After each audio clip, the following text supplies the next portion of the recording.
Hello दोस्तों, मैं राहुल कुमार स्वागत करता हूं आपका अपने YouTube channel study group facto में। यूपीटीजीटी पीजीटी 8वीं क्लास में आपका स्वागत है। जैसा है कि आप सभी को जानकारी है कि हमारा जो यूपीटीजीटी का एग्ज़ाम था वो 14-15 मई को होने वाला था, वो पोस्टपोन हो चुका है। जो आगे चल के अब तथागत जो तिथि है तो वो 21 और 22 जुलाई को होने वाला है। तो इसमें कुछ जो स्टूडेंट्स हैं उनको काफ़ी दुख भी हुआ है, और जो जिनकी तैयारी भी शुरू हुई थी उनके लिए थोड़ा अच्छा मौका है। लेकिन मौका सभी के लिए अच्छा है कि आपको और भी समय मिल रहा है तैयारी करने के लिए। और कुछ इस चीज़ से दुखी भी होंगे स्टूडेंट्स जो जिनकी अच्छी तैयारी चल रही थी, काफ़ी फॉर्म में थे वो, तो उनके लिए थोड़ा स्लो डाउन हो जाएगा इस टाइम के, क्योंकि वो जिस तैयारी में लगे हुए थे अब वो उस टाइम पेपर नहीं हो पा रहा। तो इसके लिए आप दुखी ना हो, आपके लिए और भी अच्छा मौका है कि वो आगे चलकर आपको और 2-2.5 महीने का समय मिल रहा है। लेकिन इसमें यह है कि अभी जो 2-2.5 महीने का टाइम मिल रहा है तो उसमें जो बच्चे अभी जिन्होंने तैयारी शुरू की है वो उनके लिए और अच्छा मौका होगा। इससे थोड़ा जो आपका पेपर का लेवल जो है उसमें थोड़ा और जो है कंपटीशन बढ़ेगा आपका, क्योंकि जो बच्चे जिन्होंने शुरुआत अभी की थी वो अब शुरुआत कर देंगे, क्योंकि 2.5 महीने बहुत समय होता है तैयारी करने के लिए तो उसमें थोड़ा कंपटीशन बढ़ेगा। तो अपने जो जिनकी तैयारी बेहतर चल रही थी तो वो अपनी तैयारी को जारी रखें और डिमोटिवेट ना हुए और अपना आप को संभाल लें और तैयारी को जारी रखें। ठीक है, तो चलिए आज की क्लास स्टार्ट करते हैं।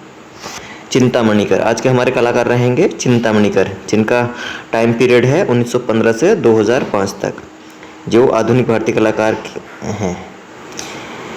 तो चलिए क्लास को स्टार्ट करते हैं। चिंतामणिकर जिनका टाइम पीरियड जो है हमारा, तो इनका जन्म जो हुआ था 19 अप्रैल 1915 ईस्वी को खड़गपुर पश्चिम बंगाल में हुआ था। चिंतामणिकर का विवाह जो होता अमीना कर से हुआ था। इनकी पत्नी का नाम क्या था? तो अमीना कर इनकी पत्नी। ठीक है, और जन्म कहाँ हुआ था? खड़गपुर पश्चिम बंगाल में। जितने भी ज़्यादातर कलाकार हैं हमारे, तो उनका जन्म जो है बंगाल, कलकत्ता इसी में ज़्यादातर हुआ है। ठीक है, यहीं से सबसे ज़्यादा कलाकार रहे हैं। चिंतामणिकर भारतीय मूर्तिकार थे। कौन थे ये? एक मूर्तिकार के रूप में इन्होंने काम किया है। उन्होंने भारतीय और फ्रांसीसी सरकारों से नागरिक सुरक्षा पुरस्कार प्राप्त किए और ग्रेट ब्रिटेन की ओर से ओलंपिक रजत पदक जीता। किससे? ग्रेट ब्रिटेन की ओर से ओलंपिक पदक इन्होंने रजत पदक जीता। और क्या? फ्रांसीसी सरकारों से नागरिक पुरस्कार।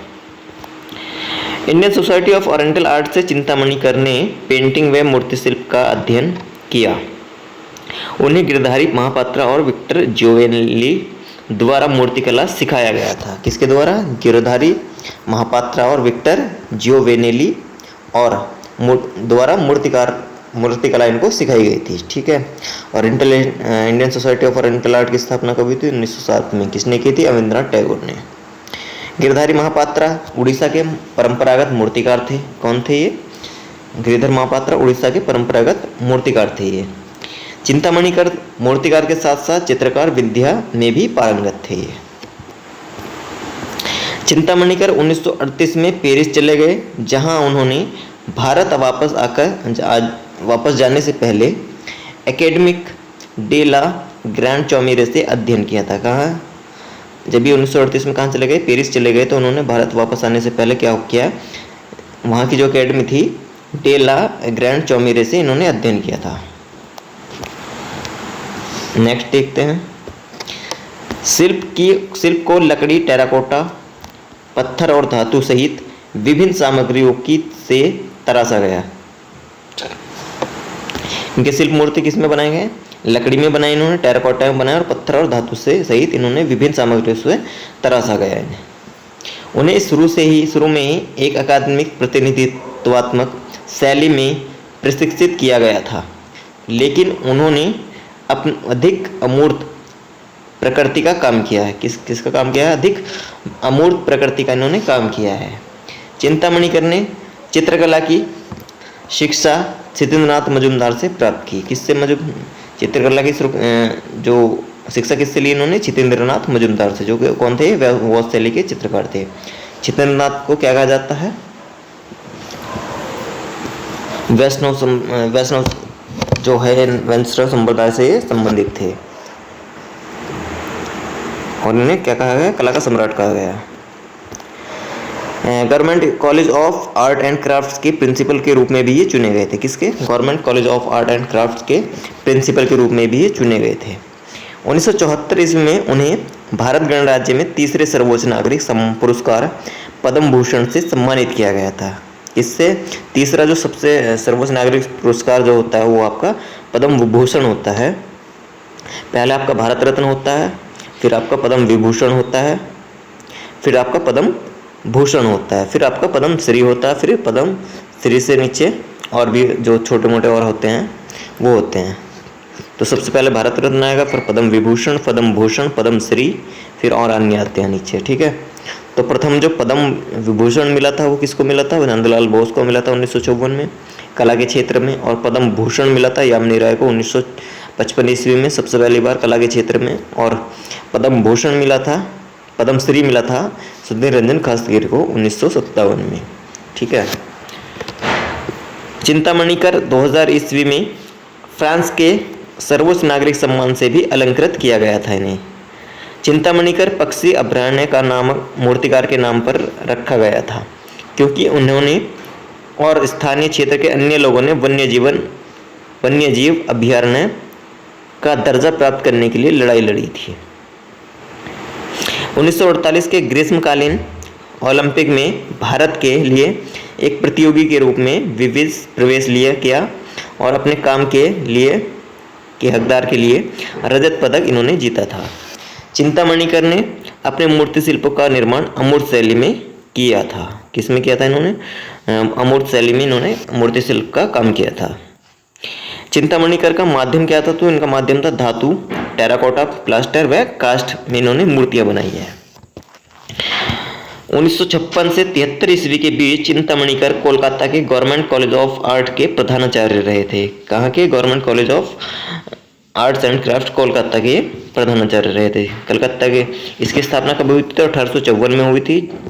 और जो मद्रास वाला है आपका उसकी 1850 में हुई थी। और जे वाला का आपका 1857 में हुई थी। और जो लॉर्ड मेयो आपका लाहौर में पड़ता है वो आपकी 1875 में हुई थी। जो ब्रिटिश के समय ये 4 कॉलेज आर्ट्स के खोले गए थे। ठीक है। 1850, 1854, 1857, 1875। ठीक है। चिंतामणि कर की 2005 में उनकी मृत्यु के कुछ समय पहले अपने आवासीय परिसर में भास्कर भवन प्रशासन एवं रखरखाव ट्रस्ट की स्थापना की नरेंद्रपुर कोलकाता में। स्केटिंग व स्टेक कांस्य शिल्प में हवा की गति में भी संतुलन खोजा इन्होंने तथा उड़ने की एक मुद्रा को पकड़ लिया। यह शिल्प 1948 ईस्वी में चतुर्थ ओलंपियाड के international competition of support art London में इन्होंने पुरस्कार किया गया। नेक्स्ट देखते हैं ऊषा व साबितार, जो टेराकोटा में इन्होंने फंतासी बैठी हुई नारी आकृति टेराकोटा में अद्भुत घनत्व मदर व चाइल्ड में मूलभूत संबंध हैं इसमें। चिंतामणि कर को 1974 में क्या दिया गया? पद्म भूषण भारत सरकार ने दिया। देसी कोत्रम विश्वविद्यालय भारतीय विश्वविद्यालय से किया इन्होंने।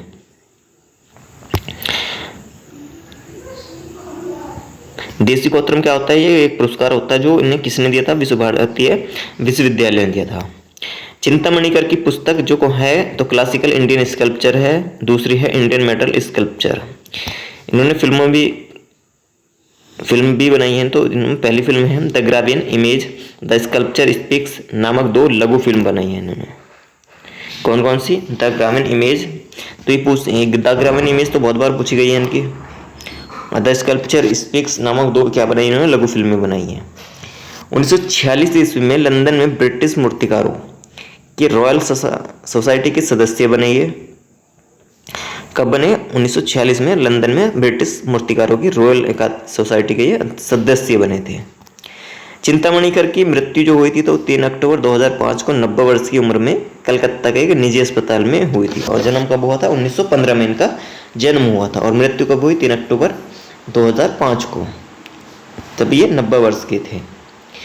चिंतामणि कर की प्रसिद्ध मूर्तिशिल्प कौन सी है? तो ये उड़ान, जिसको महोगनी कास्ट माध्यम में बनाया गया है। तो राष्ट्रीय आधुनिक कला संग्रहालय नई दिल्ली में ये सुरक्षित है। जितने भी आधुनिक कलाकार हैं उनके ज़्यादातर चित्र क्या है आपको, या मूर्तियाँ, तो आपको राष्ट्रीय आधुनिक कला संग्रहालय नई दिल्ली में मिलेगी। और जो जितने भी पुरातत्व से संबंधित है ज़्यादातर पुरानी चीज़ें, तो वो आपको राष्ट्रीय संग्रहालय कलकत्ता में मिलेगी आपको, जो सबसे पुराना है भारत का, सबसे पुराना और सबसे बड़ा कलकत्ता संग्रहालय भारत का। चिंतामणि के प्रसिद्ध मूर्तिशिल्प कौन कौन से हैं? तो स्केटिंग व स्टेग, जो कांस्य माध्यम में बना है, ये सबसे ज़्यादा पूछा गया है इनका। स्केटिंग व स्टेग कांस्य माध्यम किसकी है? तो ये चिंतामणि कर की है। उषा व साबिता टेराकोटा में बनाई है इन्होंने। ड्राइडस ये 1964 में टेराकोटा में बनाई इन्होंने। टेराकोटा क्या होती है? मिट्टी में, जो मिट्टी जो पक जाती है, पक जाने के बाद ये टेराकोटा कहलाती है। जैसे आपका दिया हो गया वो टेराकोटा में आ गई, ईंट हो गई आपकी वो टेराकोटा में आ गई, ठीक है। जो बर्तन बनते हैं, घड़े वगैरह और भी चीज़ें, तो ये कुल्हड़ वगैरह, तो ये जो मिट्टी पकने के बाद जो पक जाती है उसको टेराकोटा बोलते हैं। बैठी हुई नारी आकृति, ये भी टेराकोटा में बनाई गई है। तो ये इनके प्रसिद्ध मूर्ति शिल्प थे। तो आज के हमारे कलाकार रहे थे चिंतामणि कर, जिनको आज की क्लास में हमने कवर किया, जिनका टाइम पीरियड था 1915 से 2005 तक, जो 90 वर्ष तक जीवित रहे, ठीक है। और जन्म कहाँ होता है ना? खड़गपुर, पश्चिम बंगाल में इनका जन्म हुआ था। तो एग्ज़ाम को लेकर जो बच्चे अभी तक थोड़ा स्ट्रेस में हैं, तो वो अपना आप को संभालें और अच्छे से अपनी तैयारी में लगे रहें, क्योंकि जो लगातार प्रयास करते रहते हैं उन्हीं की जीत होती है। मन के हारे हार है, मन की जीते जीत है। तो अपनी तैयारी को रेगुलर रखें, क्योंकि अगर जैसे आपने इतनी तैयारी कर ली है तो 2.5 महीने में कम से कम आप ऐसी तैयारी कर लोगे कि आप जो है उनमें टॉप कर सकते हो। तो अच्छी तैयारी आप करते रहें। जिनकी तैयारी रेगुलर चल रही थी तो वो अच्छा वे में चल रहे थे, तो उनके लिए तो थोड़ा ये पॉइंट जो है टर्निंग पॉइंट है इनके लिए, कि ये बहुत उनके लिए गलत हुआ जो अच्छी तैयारी कर रहे थे। तो कोई भी जो स्टूडेंट है वो डिमोटिवेट ना हो और अपना तैयारी को थोड़ा 1-2 दिन समय ले लें अपने आप को संभालने के लिए, और आप अच्छे से फिर तैयारी में लग जाएं। तो चलिए आज की क्लास यहीं समाप्त करते हैं। जय हिंद। मिलते हैं किसी नए टॉपिक के साथ, ठीक है।